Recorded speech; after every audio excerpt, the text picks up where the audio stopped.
Once you've got that neutral riding position down, it's time to get moving around.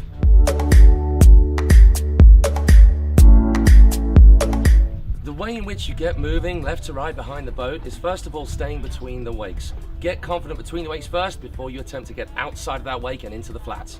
From your neutral riding position, and when you're practicing on land, imagine you've got a handle. All you want to do is get moving off to your left if you're left foot forward, and to the right if you're right foot forward. This is called a heel side edge, and it's the easiest way to get moving. To make this heel side edge happen, all you're going to do is, from your neutral riding position here, is sit down.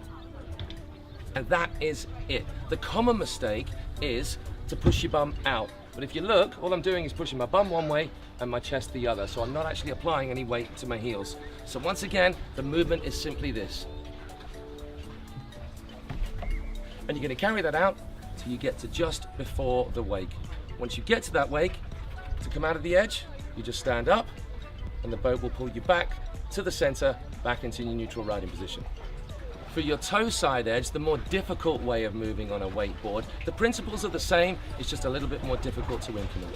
From your neutral riding position, here once again, you are going to move and only move your lower half. The upper half stays still, your chest stays facing where the rope is attached.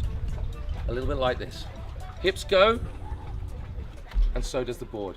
And that's all the movement you're making. The common mistake with toe side is, and it's really easy to make, so don't beat yourself up about it, is to move with your head first.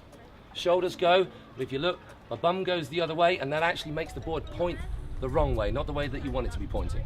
To come out of the toe side edge, before you cross the wake, it's exactly the same as the other side. Push, push, push with your hips until you get where you want to stop.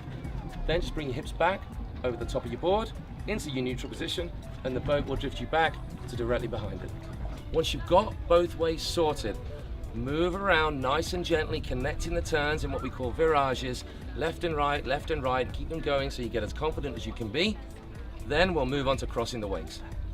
Now you've got that edging, left and right, heel side and toe side really down pat, it is time to get outside of that wake. The technique is exactly the same. Obviously you're dealing with the wake, so you've got to be a little bit more positive, a little bit more confident, and when you get to the wake, just do not stop with your edge. Keep on going until you get over it and out into the flats. The one key thing is to make sure that your legs have some give.